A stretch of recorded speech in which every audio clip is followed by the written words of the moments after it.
जो exchange rate है उसके अंदर सर्किल रेट है, सर्किल रेट के हिसाब से मुश्किल से 5-5.5 करोड़ रुपए बनता है। तो क्या जामिया 5-5.5 करोड़ रुपए नहीं दे सकती है? कि जब 2 महीने रह जाते हैं तो वाइस चांसलर जो हैं कोई भी पॉलिसी मेकिंग नहीं कर सकते और अपॉइंटमेंट नहीं कर सकते। ये इसके अंदर लेटर में मौजूद है, ये मैं नहीं कह रहा, ये भारत सरकार कह रही है, ये कागज़ मौजूद है। उसके बाद भी धड़ल्ले से अपॉइंटमेंट कर रही हैं। 2 पोस्टें थी प्रोफेसर के लिए, पोस्टों पे सिर्फ आपने 2 ही लोगों को कॉल किया है। ये आपकी नीयत पे पूरा डाउट करता है कि आपने जैसा कि आपको मालूम ही है और सब व्यूअर्स जो हैं जो जामिया से मोहब्बत करते हैं, जिनको जामिया से लगाव है, हमारे जामिया अलुमनी, जामिया बिरादरी और जामिया का पूरा स्टाफ, उन सब ये चीज़ जानते हैं कि ज़मीन के मसले में क्या चल रहा है क्या नहीं है। तो कल कोर्ट के अंदर जो था, ज़किया ज़हीर साहिबा जो थी वो अर्ली हियरिंग के लिए गई थी। तो कोर्ट ने उनको यही बोला है कि ठीक है 23 तारीख नवंबर हमने दी है, तो 23 को ही हम सुनवाई करेंगे। तो मतलब जो आप ये जामिया है, जामिया ने अभी तक जवाब दाखिल नहीं किया है, तो 23 ही तारीख को हम सुनवाई करेंगे। एनओसी का क्या होगा? तो एनओसी तो दे दी है इन्होंने। एनओसी जो है, सबसे मज़ेदार तो बात यही है कि 24 अगस्त को जब कोर्ट ने हमें स्टेटस को मेंटेन करने के लिए कहा गया, जामिया से कहा, तो उस वक्त इन्होंने कोर्ट के अंदर एनओसी शो नहीं की, जामिया ने या ज़किया ज़हीर साहिबा ने।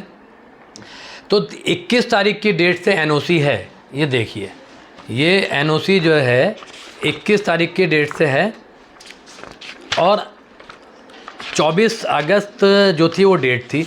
अगर इन्होंने एनओसी दे दी थी तो भाई इन्होंने क्या कहते हैं कोर्ट के अंदर शो क्यों नहीं की? ये देखिए, ये एनओसी जो है प्रोफेसर इकबाल ने अपने साइन से की है, कि जो कि स्टेट ऑफिसर हैं, जबकि वो ऑथराइज नहीं है इन सब कामों के लिए। ये भी देखिए, एक इसका भी ऑर्डर है, ये देखिए ऑफिस ऑर्डर है, इसमें क्लियरली स्टेट ऑफिसर की क्या पावर्स हैं वो दे रखी हैं। ये 3 नंबर के ऊपर इनका खाली जो गलत तरीके से जिन्होंने कब्ज़ा कर रखा है ज़मीन पे वो, और ज़मीन खाली कराने का ये सिर्फ इनका ऑथराइजेशन है। जो इस तरीके की सिग्नेचर होंगे, जो प्रॉपर्टी को बेचना है, ख़रीदना है या उस तरीके कोई चीज़ करनी है, वो एज़ पर दी एक्ट वो फाइनेंस ऑफिसर का हक़ है, फाइनेंस ऑफिसर करेगा। ये तो इन्होंने हमारी श्रीमती पद्मश्री के कहने पर साइन कर दिए बैक डेट के अंदर, वरना अगर ये बैक डेट में साइन नहीं करते तो 24 तारीख को क्या कहते हैं एनओसी शो क्यों नहीं की इन्होंने कोर्ट के अंदर? ये बात है भाई। एक बात बताइए, मैं आज हम लोगों की दोनों की सुनवाई चल रही है कोर्ट के अंदर, तो अगर कोई डिस्प्यूट है किसी चीज़ के ऊपर, तो आपने अगर एनओसी दी तो आप शो करेंगे ना। आपने 21 तारीख में एनओसी जारी की है, तो 24 तारीख डेट है, 3 दिन का 4 दिन का गैप है, तो आप शो करेंगे कि नहीं करेंगे? तो आप कोर्ट को दिखाएंगे, जज साहब को आप दिखाएंगे ना कि जज साहब देखिए हम तो एनओसी हमने तो दे दिया, अब हम क्या करें? तो लेकिन आपने कुछ ऐसा नहीं किया। तो इसका मतलब सीधा साधा यही हुआ कि आपने बैक डेट में साइन किए। तो यही मसला है खाली। कोर्ट ने क्या कहा कल तो ज़्यादा सुनवाई नहीं हुई है। कल तो सिर्फ ये था कि इन्होंने अर्ली हियरिंग के लिए मूव किया था ज़किया ज़हीर साहिबा ने। हमारी पूरी हमदर्दी ज़किया ज़हीर साहिबा के साथ में है। हम तो ज़किया ज़हीर साहब से ये अपील करेंगे, क्योंकि ये जामिया की ज़मीन थी और उसके अंदर बहुत क्लियर कट क्लॉज में है कि जब कभी भी आप या आपके सक्सेसर इस ज़मीन को बेचेंगे तो जामिया लेगी, क्योंकि उसमें प्रीएम्पशन है, तो जामिया उस ज़मीन को लेगी। तो जामिया ज़मीन क्यों नहीं लेना चाहती, इसी के ऊपर डिस्प्यूट है। भाई ज़किया ज़हीर साहिबा जामिया को देना चाहती हैं, ऐसा नहीं है कि वो नहीं देना चाहती। अगर जामिया चाहे, वाइस चांसलर साहिबा चाहें, तो ज़किया ज़हीर साहिबा को बुलाएं, बैठ करके बात करें। अगर क्योंकि उसके अंदर एक क्लॉज हो रहा है कि सर्किल रेट के हिसाब से इन्होंने एक मैनिपुलेशन क्या किया है आपके प्रोफेसर इकबाल ने, क्योंकि जब इब्राहिम साहब ने उनसे पेपर मांगे, जो ईसी के मेंबर थे, उन्होंने जब उनसे पेपर मांगे कि आप ओरिजिनल पेपर हमें दिखाइए, तो इन्होंने ओरिजिनल पेपर्स नहीं दिखाए। उसके अंदर मैनिपुलेशन करा करके इन्होंने ये कर दिया कि उसकी जो सर्किल रेट है, सर्किल रेट की जगह इन्होंने रीज़नेबल रेट डाल दिया। जो असल कॉपी है उर्दू की वो ये शो नहीं कर रहे, ट्रांसलेशन कॉपी शो कर रहे हैं, जबकि ईसी मेंबर डिमांड कर रहे हैं कि आप ओरिजिनल कॉपी दिखाइए उर्दू में जो है, वो ये दिखाना नहीं चाह रहे हैं। और इन्होंने वो कॉपी जो है अपनी कस्टडी में ले ली है। हमें यही डाउट है कि उसके अंदर फिर कुछ ना कुछ और मैनिपुलेशन करेंगे ये। जो ली है। और इसी वजह से क्या कहते हैं, वाइस चांसलर ने एक करप्ट इंसान को प्रो वाइस चांसलर बना दिया। आप ये बताइए, क्या सीमी फ़रत नहीं थी? सीमी फ़रत साहिबा को क्या कहते हैं आप प्रो वाइस चांसलर बना सकती थी? और इतने अच्छे अच्छे प्रोफेसर पढ़े हैं यूनिवर्सिटी के अंदर, आप उनको क्या कहते हैं प्रो वाइस चांसलर बना सकती थी। लेकिन आपने एक करप्ट इंसान को, अपने जो आपने गलत काम किए हैं उनको छुपाने के लिए आपने इकबाल हुसैन को प्रो वाइस चांसलर बना दिया। कैसे कह सकते हैं आप उनको? ये करप्शन ही है। इससे बड़ा करप्शन और क्या है कि आप उर्दू के जो ओरिजिनल पेपर्स हैं वो आप नहीं दिखा रहे हैं। भाई आपके ऊपर जब एलिगेशन आ गया तो जाहिर सी बात है आप अपने बचाव के लिए शो तो करेंगे ना। आप जो है पेपर दिखाइए हमको, ओरिजिनल पेपर आप क्या कहते हैं पब्लिक करिए कि साहब ये चीज़ है, हम इसलिए करना चाह रहे हैं। तो वो आप दिखा नहीं रहे, वो आपने अपनी कस्टडी के अंदर रख ली है। क्योंकि हम जामिया के एलुमनी हैं, जामिया में हम काम कर रहे हैं। जिस तरीके से ये अपॉइंटमेंट कर रही हैं, गलत कर रही हैं। ये देखिए ministry, government of India, ministry of HRD, कौन सा अपॉइंटमेंट गलत किया है? देखिए एक तो अभी जो मेरी नॉलेज में है, एक तो ये है कि जो अभी 13 तारीख में इन्होंने किया है प्रोफेसर लॉ के अंदर, मैं जो मेरे पास इन्फॉर्मेशन है लॉ के ही जितने सारे प्रोफेसर हैं उन्होंने ही मुझे बताया है कि 2 पोस्टें थी प्रोफेसर के लिए और 2 ही उसमें शायद अपॉइंटमेंट हुए हैं। एक कोई फैज़ साहब हैं और एक का मुझे याद नहीं आ रहा कौन है। ये 2 हैं, 2 पोस्टों पे सिर्फ आपने 2 ही लोगों को कॉल किया है। ये आपकी नीयत पे पूरा डाउट करता है कि आपने 2 पोस्टों के लिए, ऐसा तो नहीं है कि और लोगों ने अप्लाई नहीं किया होगा। तो आपने जान करके 2 पोस्टों पे सिर्फ 2 ही लोगों को क्या कहते हैं कॉल किया इंटरव्यू के लिए और आपने अपॉइंटमेंट भी दे दिया। जो आप कह रहे हैं कि अपॉइंटमेंट गलत, उसका मैं आपको एग्जांपल दे देता हूँ। क्योंकि एक चीज़ होती है कि मुझे नहीं पता कि आपका अपॉइंटमेंट होगा कि नहीं होगा या किसका होगा, ये कोई नहीं जानता। ये कोर्ट की नज़र में भी ये साबित करता है। कोर्ट भी बहुत सारे ऐसे डिसीज़न कोर्ट के हैं। जब शायद मैंने आपको 28 या 29 तारीख को एक इंटरव्यू दिया था, उसमें मैंने ये कहा था बहुत क्लियरली कि मैडम की जो डील हो चुकी है वो नसीम हैदर से हो गई है कि आप हारिस के ख़िलाफ़ कंप्लेंट करिए, मैं आपको डिप्टी रजिस्ट्रार बनाऊंगी। और मैंने आपको ये पहले ही बता दिया था, पहले ही मैंने मीडिया पे ये बोल दिया था। 6 तारीख को इंटरव्यू हुआ और 6 तारीख में नसीम हैदर को डिप्टी रजिस्ट्रार बना दिया। तो इससे ये साबित हो जाता है कि आप जो है अपॉइंटमेंट में भी हेरा फेरी कर रही हैं, गलतियां कर रही हैं। मजबूत कैंडिडेट हो सकते हैं वो? कैसे हो सकते हैं मजबूत कैंडिडेट? उनसे बहुत मजबूत कैंडिडेट पड़े हुए हैं। एक कैंडिडेट तो ऐसे हैं कि जो जामिया के इंटरनल कैंडिडेट हैं उनको इंटरव्यू तक के लिए कॉल नहीं किया गया। दूसरा बताइए। और दूसरा मैंने आपको ये बताया। और एक और है, वो अभी मेरे पास कागज़ आएंगे तो मैं आपको उनको दिखा दूंगा कि उनको भी यही सेम चीज़ थी। वो जर्नलिस्ट के थ्रू क्या कहते हैं इनको बोला गया था कि आप इनका अपॉइंटमेंट करने जा रही हैं। कानूनी तौर पे क्या गलत उन्होंने किया है?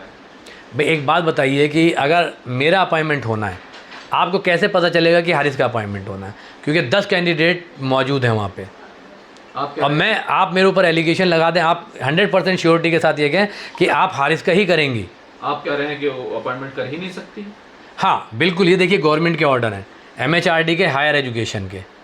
इसके अंदर क्लियर कट हेड्स के ऊपर दिया गया है। ये मैं कागज़ आपको दे दूंगा, आप ले जाइएगा इसकी कॉपी। इसमें जो नीचे है कि जब 2 महीने रह जाते हैं तो वाइस चांसलर जो हैं कोई भी पॉलिसी मेकिंग नहीं कर सकते और अपॉइंटमेंट नहीं कर सकते। ये इसके अंदर लेटर में मौजूद है। ये मैं नहीं कह रहा, ये भारत सरकार कह रही है, ये कागज़ मौजूद है। लेकिन वो उसके बाद भी धड़ल्ले से अपॉइंटमेंट कर रही हैं। 13 तारीख को उन्होंने अपॉइंटमेंट किए, अब जल्दी क्या कहते हैं सारी स्क्रीनिंग कर रही हैं और मोर देन 300 प्लस ये 400 के आसपास अपॉइंटमेंट करेंगी। अब आप बताइए कि मैडम को इतनी क्या जल्दी है? भाई जब नए वाइस चांसलर आ रहे हैं आप लेट देम, छोड़ दीजिए, वो आकर के करेंगे, वो प्रोसेस करेंगे। आपको इतनी क्या जल्दी है अपॉइंटमेंट करने की? तो इसका मतलब कुछ ना कुछ गड़बड़ है। ज़मीन का क्या होगा आप ये बताइए। देखिए ज़मीन का तो अब जो होगा कोर्ट फैसला करेगा उसका, क्योंकि 23 नवंबर डेट है और 23 नवंबर तक सबको क्या कहते हैं वहाँ पर अपने जवाब सबमिट करने हैं। उसके बाद कोर्ट डिसीज़न देगा क्या होगा क्या नहीं होगा। लेकिन हमारा सिर्फ एक मकसद है, हम एक सिर्फ इसलिए खड़े हुए थे कि ये ज़मीन जामिया की थी, जामिया इस ज़मीन को वापस ले। अब मज़ेदार बात यह है कि ये कहते हैं, जामिया ये कहती है कि हमारे पास पैसा नहीं है।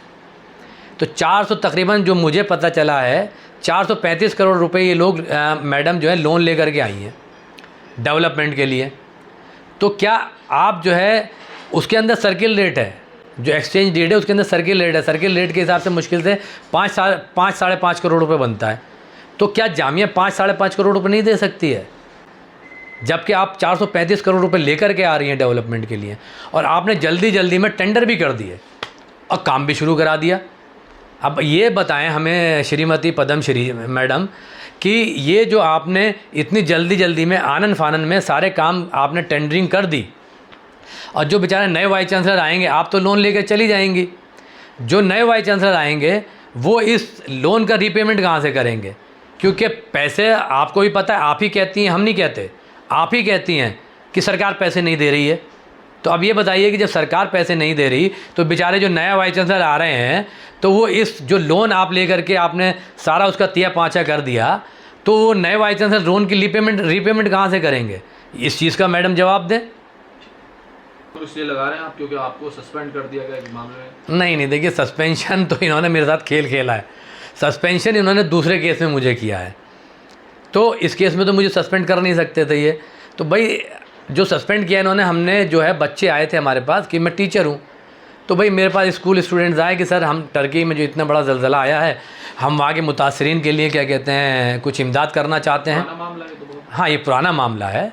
तो उसमें हमने कहा एज ए टीचर, हमने जैसे हर टीचर कहता है कि ठीक है बेटा बहुत अच्छा काम है आप करिए, हमने उनसे वो बोला, बच्चों ने किया। बच्चों ने 1,40,000 रुपये इकट्ठा कर लिया। तो जब 1,40,000 इकट्ठा कर लिया तो तब वो हमारे पास आए कि सर आप सेक्रेटरी हैं, आप मैडम से टाइम ले लीजिए, हम मैडम को जाके पैसे दे देंगे। तो मैडम को हमने मेल किया, वाइस चांसलर साहिबा को।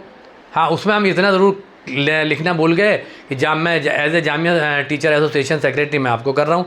उसमें मैंने मुतासरीन के लिए लिखा, प्लस मैंने कहा कि बच्चों ने क्या कहते हैं अप्रॉक्स 1,40,000 रुपये इकट्ठे कर लिए हैं, कुछ सीनियर असातिज़ा और बच्चे आपसे मिलना चाहते हैं, आपसे रिक्वेस्ट है कि आप हमें कुछ टाइम दे दीजिए। ये मेल मैंने कर दिया। उस पर मैडम ने हमारे ख़िलाफ़ एक्शन लिया, 4 लेटर उन्होंने हमको दिए, हमने उनके जवाब दिए, लेकिन कोई भी उसके बाद 4 लेटर जवाब देने के बाद कोई हमारे पास नहीं आया कुछ भी। तो ये टोटल केस है। और बच्चे जो हैं ये देखिए टर्की एम्बेसी में पैसा दे करके आ चुके हैं, ये एम्बेसडर साहब के साथ बैठे हुए हैं, हमारे स्कूल के बच्चे, जामिया मिडिल स्कूल के बच्चे। और नीचे जो है ये रिसिप्ट है, जो बच्चे 1,45,000 रुपये जमा करके आए हैं टर्की एम्बेसी में, और टर्की एम्बेसी ने रिसिप्ट दी है। तो अब आप बताइए कि भाई हमारे ऊपर क्या एलिगेशन आप लगा रहे हैं? करप्शन का एलिगेशन। हाँ, तो 1,40,000 रुपये कह रहे हैं कि आप खा गए। भाई हमने कहाँ से खा गए? भाई पैसे तो टर्की एम्बेसी जा चुका है, स्लिप मौजूद है। अगर आपको कोई और शक है आप टर्की एम्बेसी कांटेक्ट करिए, पूछिए कि पैसा आया कि नहीं आया। फिर आप सस्पेंड क्यों हैं? वो अब जाहिर सी बात है कि मैडम के ख़िलाफ़ मैंने इतना बड़ा स्टेप उठाया, कोर्ट गया, कोर्ट ने स्टे दे दिया, कोर्ट ने जामिया के फेवर में स्टे दिया। तो मैडम इस वजह से चिड़ी पड़ी हुई हैं, तो इस वजह से वो मुझसे बदला लेना चाहती हैं, मुझे सस्पेंड किया और मुझे टर्मिनेट भी करना चाहती हैं। और जहाँ तक मेरे पास इन्फॉर्मेशन है, मुझे क्या कहते हैं मारने की धमकियाँ भी आ रही हैं, जान से मारने की, मैडम की तरफ से, नसीम हैदर की तरफ से, अतीकुर रहमान की तरफ से, प्रोफेसर इकबाल की तरफ से, कि आप अगर आप चुप नहीं हुए, आप इसी तरीके से अगर मीडिया में बोलते रहे तो हम आपको जान से मरवा देंगे। सवाल